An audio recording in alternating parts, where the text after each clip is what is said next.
Tous les étés depuis quelques années, certains grands fleuves français se retrouvent à sec et beaucoup de régions sont touchées par la pénurie d'eau. Aussitôt, les journaux télévisés relaient les recommandations des autorités qui demandent aux riverains de réduire leur consommation. À propos d'eau, le ministre de l'écologie Serge Lepelletier a jugé préoccupant le faible niveau des nappes phréatiques. Certaines sont dans un état jamais vu depuis 50 ans, mais pas encore catastrophique pour l'instant, dit-il. Le ministre a appelé les habitants des régions concernées à prendre des douches plutôt que des bains. Dans certaines régions, ce sont même des coupures d'eau qui ont lieu au cours de l'été. Les riverains sont alors obligés de se débrouiller pour s'alimenter, avec tous les risques sanitaires que cela implique. On ne peut pas aller aux toilettes, on ne peut pas se laver, on ne peut pas laver nos légumes, on ne peut pas faire notre vaisselle. Il y a un problème d'hygiène, c'est surtout ça.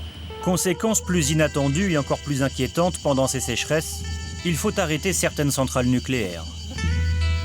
Car l'eau vient à manquer pour alimenter les systèmes de refroidissement de ces centrales et continuer de les faire fonctionner pourrait s'avérer dangereux.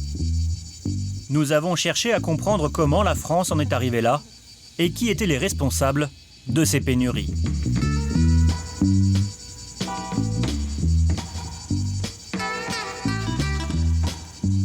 Nous sommes en juillet l'an dernier. Pascal Ferchaud est le maire de Saujon, une commune de Poitou-Charentes. Monsieur le maire.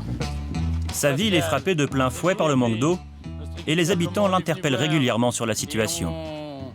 On constate qu'il n'y a plus d'eau. Parce que si ici, il y a encore un tout petit peu d'eau, 1 kilomètre plus loin dans la rivière, il n'y en a plus. Donc on est au phénomène. La Seudre, la rivière qui traverse la ville, est alors 1 mètre au-dessous de son niveau normal. Accompagné de ses amis, le maire tient à nous expliquer ce que signifie effectivement le mot pénurie pour la commune et pour ses environs. On avait tous les 10 ans à peu près des problèmes d'inondation à Saujon, mais maintenant c'est pratiquement tous les ans qu'on a des problèmes de sécheresse. Et donc là on a un problème de mortalité de poissons d'eau douce qui manque d'oxygène et donc qui disparaît. Et ça entraîne des problèmes de salubrité publique par rapport à la ville qui est au bord de l'eau et qui subit ce genre de dommages. Bon, évidemment, il y a interdiction d'arrosage, interdiction de laver les voitures, etc.